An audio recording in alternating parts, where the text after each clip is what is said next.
Добро вечер. Гледате специјалното издание на Клик Плюс во студиото на Европската комисија во Брисел. Јас сум Боријан Јовановски. Гости во ова издание на Клик Плюс, кое го реализираме во студиото на Европската комисија во Брисел, се портпаролите на Европската комисија Питер, Стано и Даниел, Фери. Welcome to our program. Добро вечер. Peter, my very first question, European Union is changing permanently since the foundation, but it looks now that something dramatical is happening within the EU institution. What is happening in the European Commission as a reflection of the Russian aggression in Ukraine? While the European Union is constantly evolving, we have experienced recently a huge game changer. Not inside the EU, but outside of the EU. The illegal Russian aggression against Ukraine was a total game changer, not only for the European Union, but for the whole international community, because suddenly we have our neighbor, great big neighbor, important partner until recently, permanent member of the Security Council, just going up and invading a neighboring country, violating UN Charter, its own international obligations, international agreements, international law. This is a sign to us that we are not safe and we need to take measures to make sure that we protect ourselves. And the reaction of the European Union has shown that we are taking the measures, we have the courage, the determination and the means. And this is changing the EU from within, because we are becoming more assertive and more faster in decision taking. For example, the reaction to the Russian aggression was very fast, unprecedented, both in terms of supporting Ukraine financially, economically, politically, and militarily. For the first time in history, the EU is financing weapon deliveries, but also in terms of sanctions. The concrete reaction to Russia, sanctioning Russia in 8 waves, which are so robust that there is no precedent for it in the history. So we shown unprecedented unity and unprecedented speed of action and reaction to the developments in our immediate neighborhood. I guess there are many inside debate inside the European Commission. What are the lessons learned so far?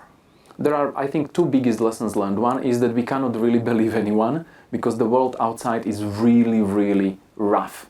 The European Union is one of the last remaining oasis of calm, peace, free, stability and rules, because we respect the rules and we promote the rules. But it seems that outside of the EU, no one else is respecting the rules. And this is very, very important lessons to learn, that we need to be able to protect ourselves, our citizens, our interests, do it whenever possible with partners, but when necessary also alone. And the second lesson learned is that we cannot be dependent on anyone. We have to get rid of dependencies on one big supplier of fossil fuels, because we have seen how vulnerable we were until we managed to disconnect ourselves from the fossil fuel deliveries from Russia. So these are the 2 most important lessons learned from the crisis. One question related to your reply.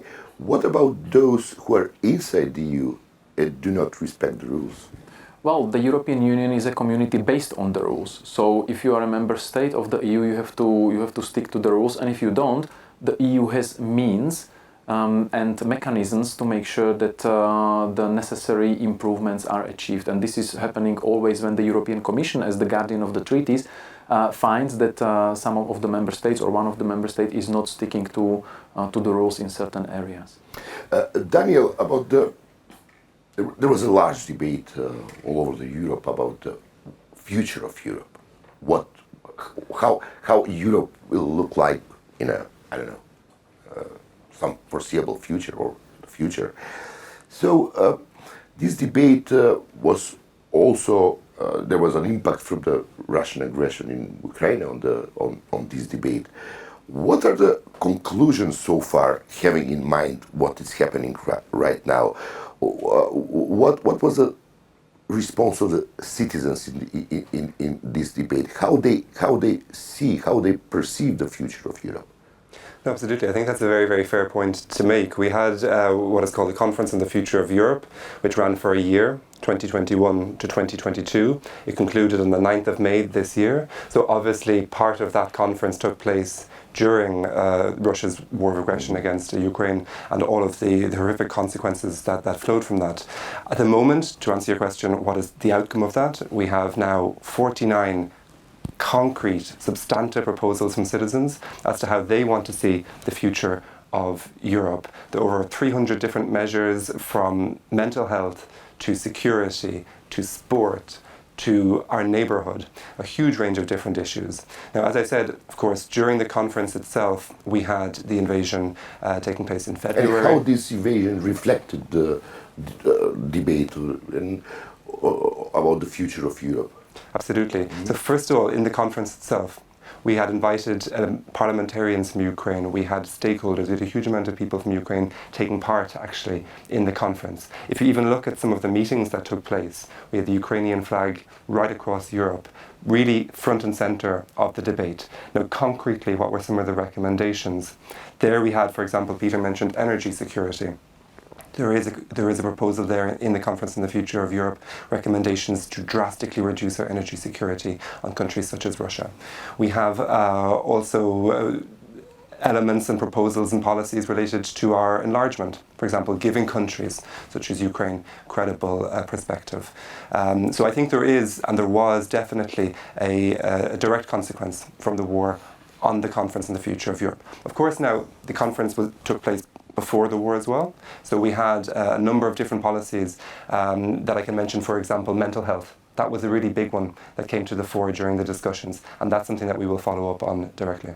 Mm-hmm. Talking about the solidarity, Peter, could we expect, I mean, the Western Balkans is very much depending on Russian energy. What could we expect some solidarity from the European Commission to help the Western Balkans country to manage this very difficult crisis? Of course, the principle of our relations with the partners in the Western Balkans is solidarity always. Not only in the current circumstances, but it was already obvious during the pandemic. So we are very much active in helping our Western Balkan partners to overcome the consequences of the corona pandemic. And when it comes to the negative consequences of Russia's invasion against Ukraine, also we are there to stand at the side of our partners, because I mean they didn't cause these problems, they are the victims, as are we, but it's our responsibility to help, to assist, to provide support. And this is the reason why we engage so intensively with our partners in the Western Balkans, to see what are the best ways how to help them. Not to mention that most of the partners in the Western Balkans have aligned with our sanctions against Russia. And they expose themselves to the possible retaliation by Russia. We see the amount of cyber attacks, for example, or other attacks, information manipulation, foreign interference, in order to show that Russia is not really happy what some of these partners are doing.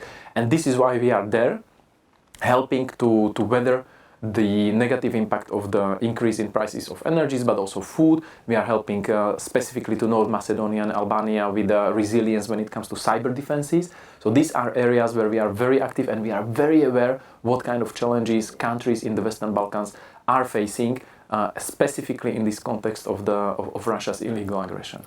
Daniel, talking about the Western Balkans,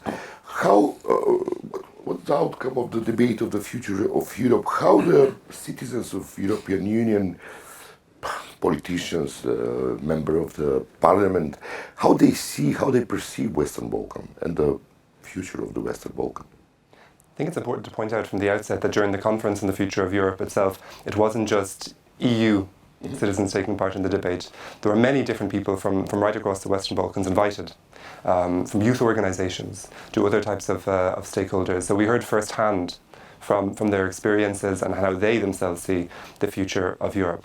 And I think, if you point out one of the recommendations or one of the proposals that came from that conference was about our enlargement policy, was about providing that credible perspective.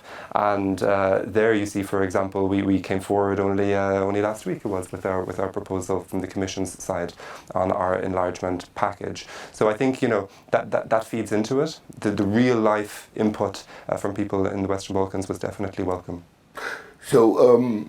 Peter, having in mind this conclusion that Daniel mentioned, do you see the willingness within a Commission, of course, in the other EU institutions, to speed up the process of enlargement?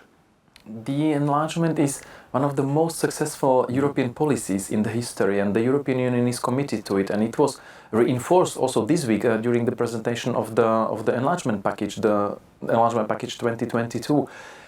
Speeding up, you can speed up only things when you have both partners to it. So enlargement process is pretty much political, but also very technical process. If you don't deliver on the necessary benchmarks, on the necessary reforms, there is nothing the EU can do in terms of speeding it up. So the only ones who can speed up the process is the ones who are doing the reforms, because if you do the reforms, if you advance, if you fulfill the criteria, if you negotiate, then this is the real benchmark to see what's the speed of the process.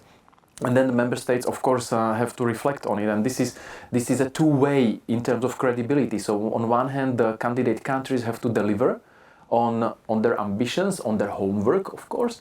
And on the other hand, the member states have also to deliver in terms of credibility, to reflect whenever there is the necessary progress, and when the countries in the accession process deliver on the accession criteria and move the necessary with the necessary reforms and achieve the necessary advancements, then we should react to it as the European Union, either by closing or opening new chapter or moving the country forward on the accession path. So there is for sure determination, clear determination. There is clear perspective for Western Balkan countries to get into the EU, because you are already in the process, but it's really on you. No one else will be able to do the homework for you, and the homework means reforms, reforms, and reforms. One of the current issues is the state of the values, of the very fundamental values of the European construction, having in mind what's happened in Italy recently. I mean, the debate is intensified, let's say. So, and it was also a part of the debate for the future of Europe. What to do with the very fundamental values like democracy, which is in danger somehow, having in mind that some authoritarian tendencies within European Union. What are the conclusions? How to safeguard the very basic values of the European construction? I think if you look at the conference itself, what was it? It was an innovative, novel experiment in democracy. You couldn't have had an action or conference that was more democratic. You had randomly selected citizens from right across Europe, you had politicians, you had everybody all together discussing the future of Europe. And I don't think, from any of the meetings that took place over that year, people wanted less democracy. There was huge discussions right across the board for protection of our values, of European values and principles, protection of European democracies. One of the elements, just picking up on what Peter said, is the protection, for example, of our cyber networks.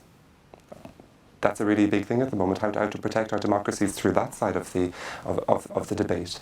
And if you look again at the results of the conference, you have a number of different recommendations on how to protect our democracy, how to strengthen and develop our values and principles. But I think the main point from that is that nobody wanted less.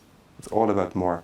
And there's a huge amount of debate now about how we take this forward. Obviously, we can't come forward with all of the answers immediately like that.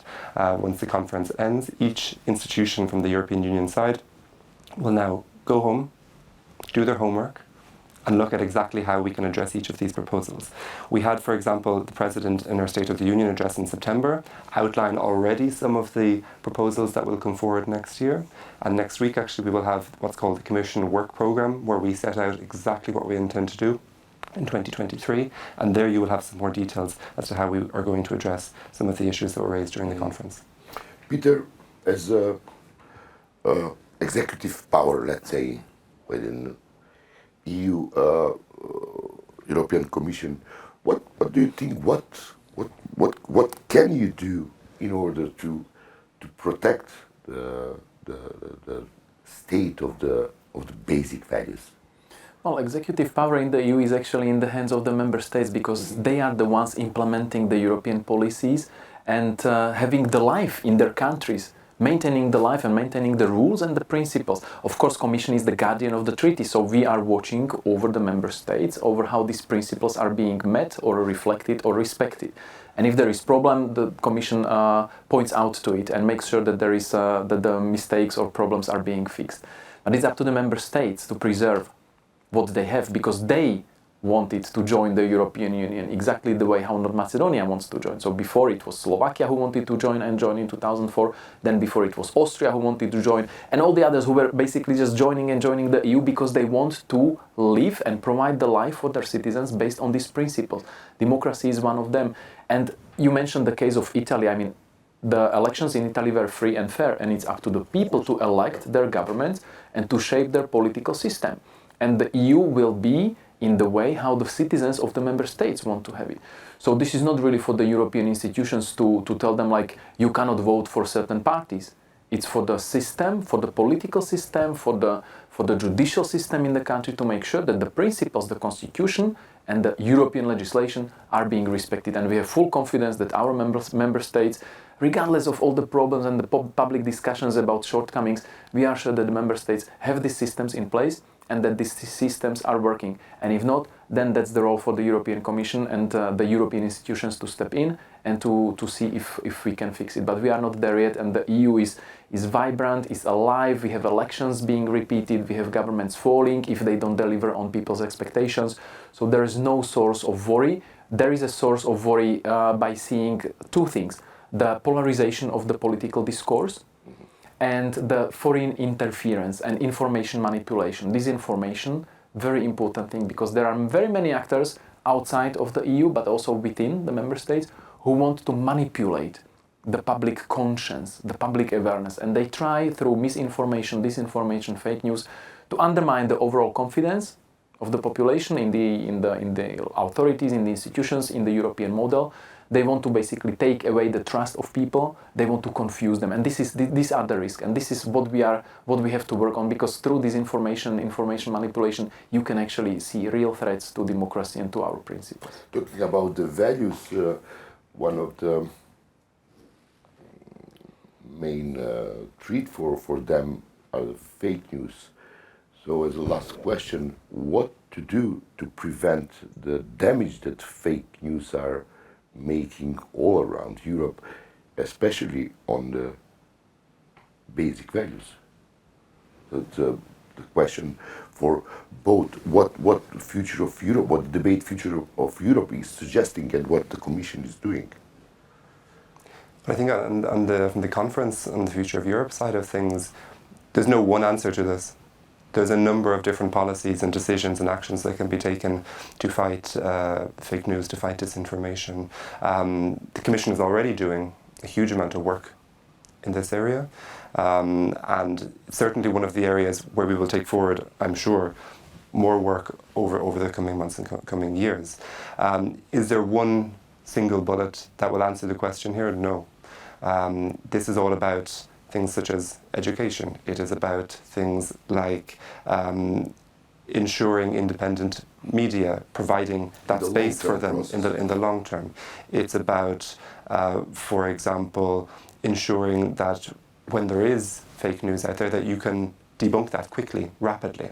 So, it's a whole spectrum of different tools that you need to fight disinformation. And if you look again at the conference, yes, it was certainly one of the big topics that came to the fore. Peter, what Commission can do in an immediate term? Fighting disinformation is not a short-term fight; it's a long-term fight. Because if we want to fight disinformation in a short term, we would need to use basically the means the disinformation actors or totalitarian states are using, basically to shut down media freedom, to shut down internet platforms, and to shut down the freedom of expression. This is not what we want to do, because that would be against our values. But institutionally, we are doing already a lot. The European Commission is in a regular dialogue with the tech companies, the providers of the platforms for social media, where a lot of disinformation or fake news is circulated, shared, and spread. So we are talking to them. We have a code of conduct based on which these platforms are taking down the malicious content. We are doing a lot from Brussels at the institutional level. We are exposing the disinformation and disinformation actors with a dedicated website. We are coordinating also with the website is called EU versus disinfo.eu. I really encourage everyone to have a look at it. But we also coordinate and work together with the member states, because in the end the battleground for disinformation is the member state, in the local language, in the local context, in the local social, political and historical context. So there is a lot to do. So institutionally we do what we can, coordination, information sharing, working with the platforms, but there is work for everyone, for you, for me, for every citizen. Media literacy, very important thing. So people need to know, and pupils, kids, it needs to start early on, need to know how to work with information sources, how to read critically the information. Then we need to raise awareness, again, collectively, authorities, civil society, media, independent fact-checkers, trade union, churches, everyone who can contribute should contribute, because this is a collective challenge, and we can overcome this challenge only when we join forces. And it's a long-term effort, of course, but in the end we will prevail if we join forces, and it starts with us. Just read critically every information you have in front of you. See the sources, see how credible they are, double-check, triple-check. You know that the Western Balkans is a very target of the fake news. Any plan, any action, concrete action to help the country of the region to fight, to prevent the damage of the fake news? There are already initiatives ongoing with specific partners in the Western Balkans, with individual countries. Either we have concrete projects for awareness raising, or concrete projects to help independent media, or working with independent fact checkers. We are also organizing workshops. We are organizing seminars in the countries in order to raise awareness and to gather support for those who are dealing with debunking disinformation. So there are already ongoing projects through our delegations in the respective countries of the region. Peter, Daniel, thank you very much. Почитувани гледачи, емисијата ја продолжуваме на оваа тема за околу влијанието на руската агресија на Украина.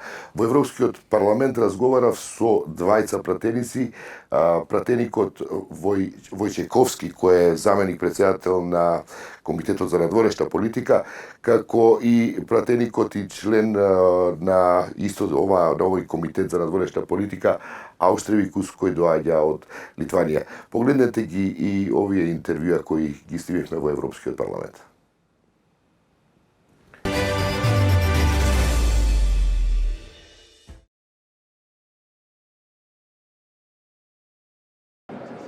Okay, my first question, sir. What are the lessons learned for European Union out of the Russian aggression in Ukraine? What should be fixed in the European Union? Well, this is not the war just to correct the border between Russia and Ukraine. Russia started the war first to annihilate the state and Ukrainian nation, and this is the first stage to change the security architecture in Europe, and then to change the position of Russia in the global politics. Russia would like to come back to the position used to have by Soviet Union. So this is not the local conflict, this is a part of a bigger conflict to change the security architecture. So this is a lesson we're supposed to learn here in Europe, that we're supposed to help Ukraine, because if Ukraine fails, the Russia will escalate and continue the conflict also against other countries of Europe. There was a large debate within the European Union, especially within the European Parliament, about the future of the continent and the future of European Union. Do you see in this future, in the foreseeable future, the place for Western Balkan in the European Union? And how do you see the future of European Union? Well, first, for the future of Union, we have to solve the major conflict. This is the political, ideological battle between liberal left forces and conservative parties. So the main division in Europe is the ideological battle. The second, of course, is the problem of enlargement, how far we can continue enlargement. And I think that the project of United Democratic Free Europe is not over yet before we accept the Western Balkans and other countries who are knocking to the doors of Europe, like Ukraine, Georgia, Moldova. So we're supposed to continue the enlargement process. Thank you very much, sir. My pleasure. Mr. Aуштревичиус, what do you think, what should be the lessons learned for Europe out of this Russian aggression in Ukraine?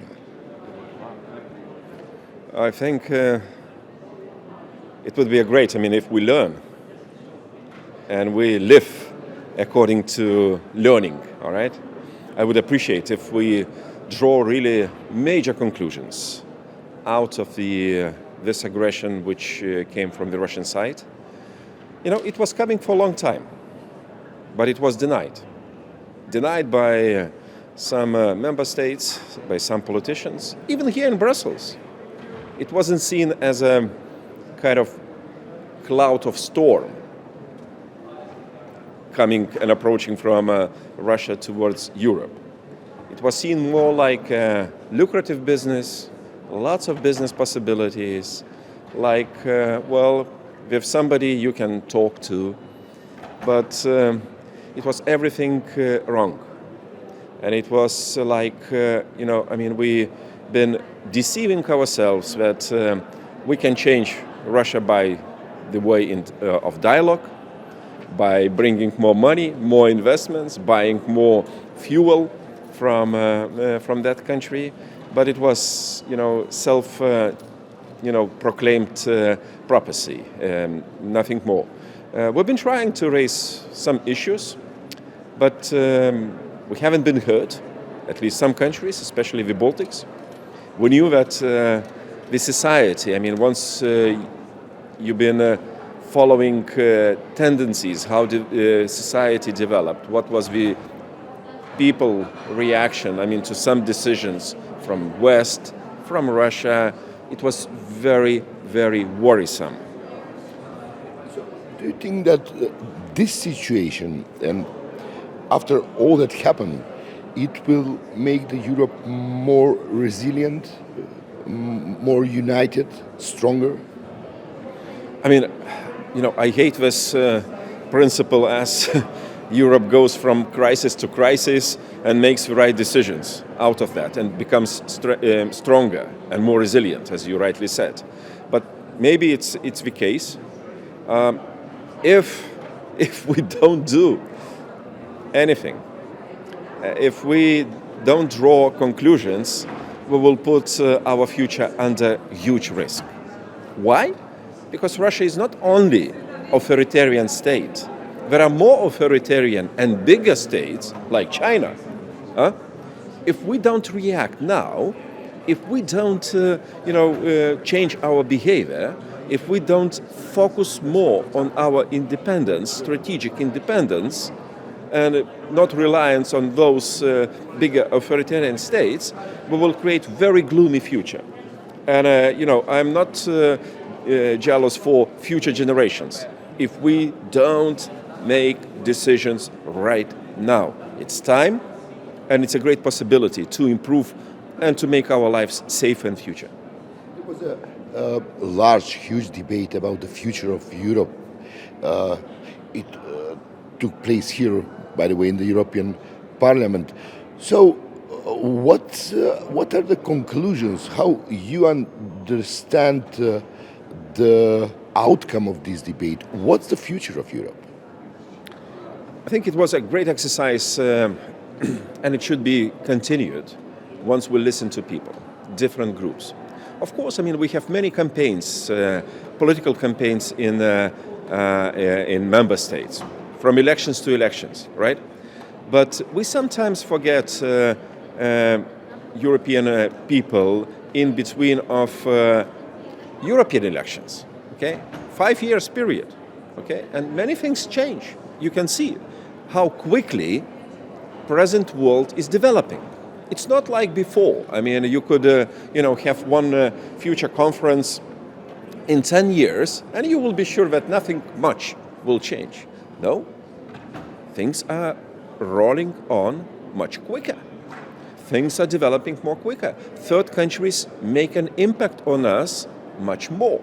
So my first conclusion is, we have to establish a kind of permanent basis for very lively, effective exchange with people. Secondly, we already knew, and that dialogue just helped us, to highlight some priorities.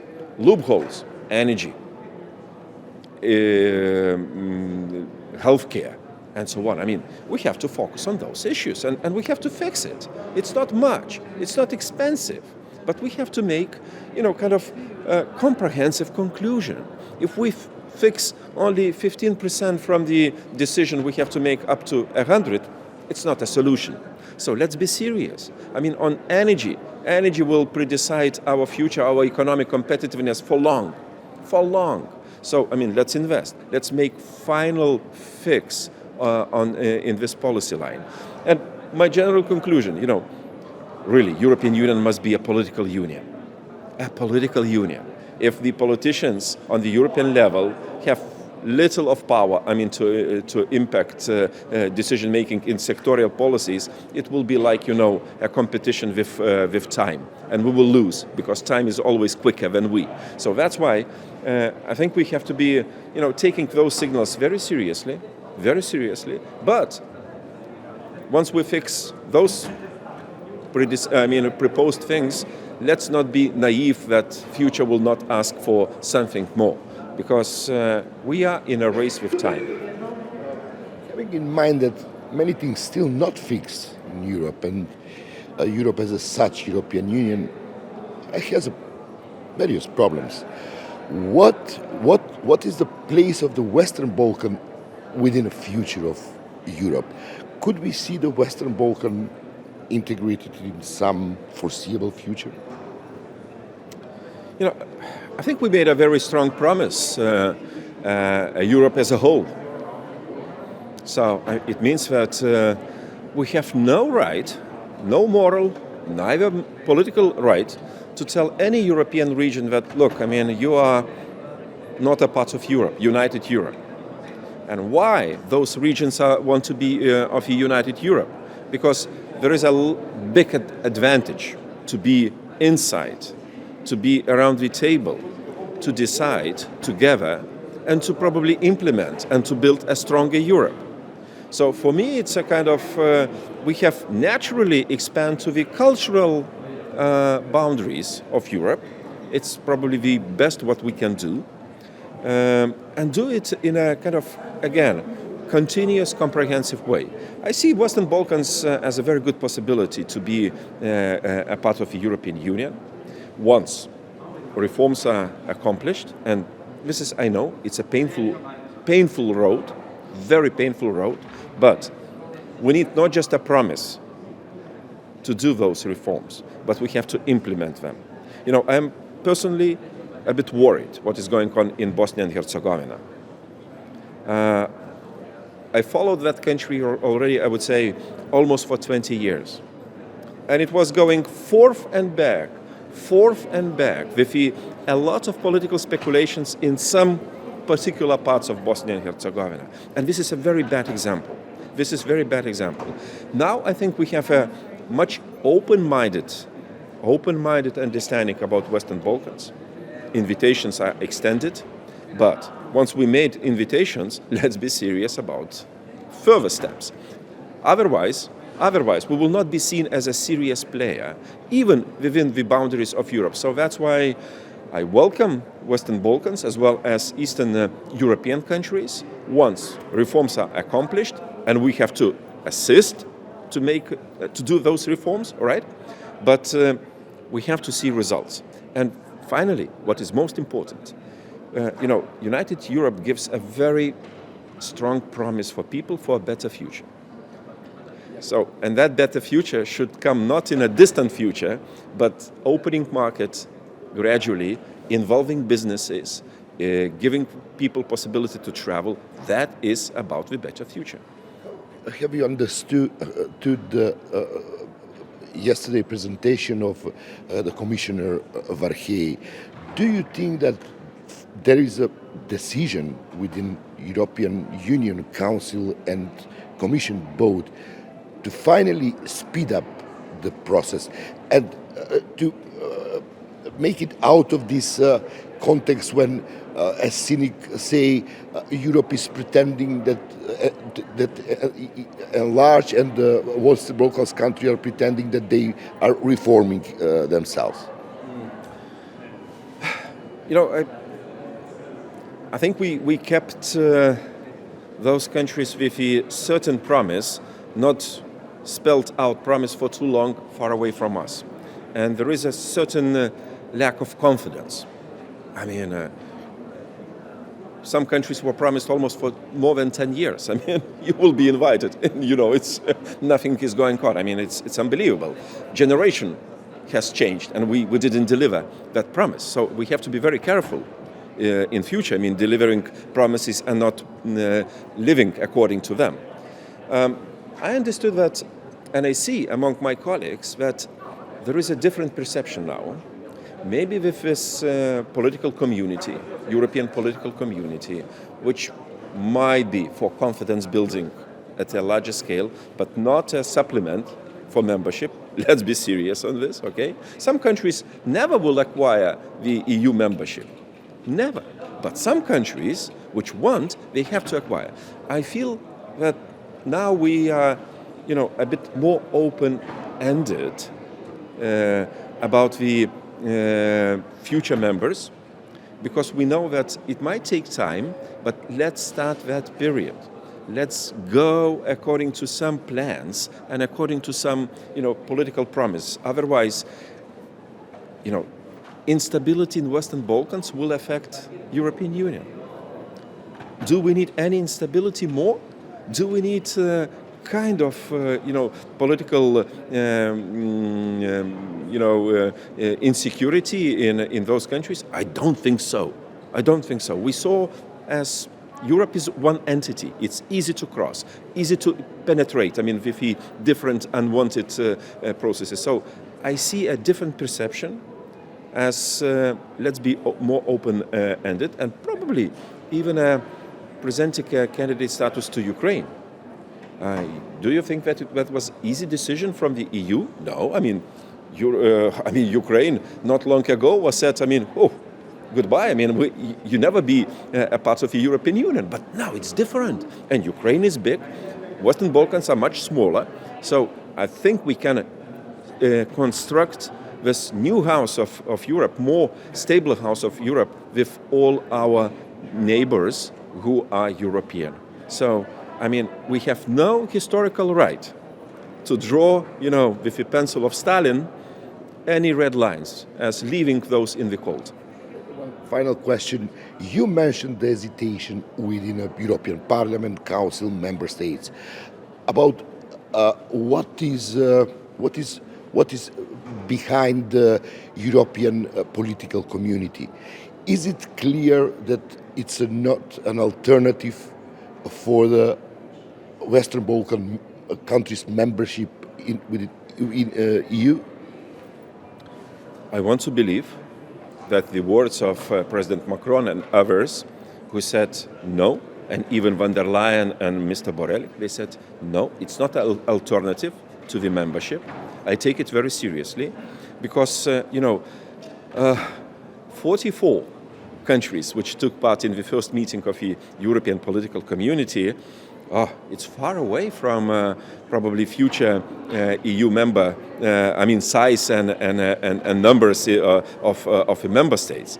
I would count maybe, 35, 36, 37. They've been 44. So for me, it's an indication that we are speaking about neighbors of the future European Union.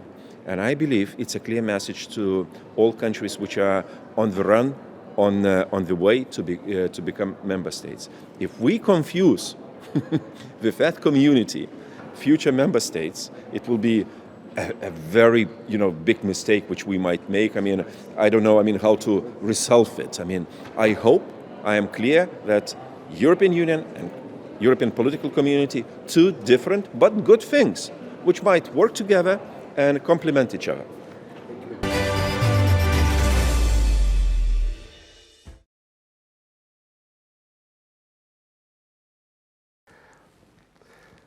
Тоа беа интервјуата со господинот Вашчиковски и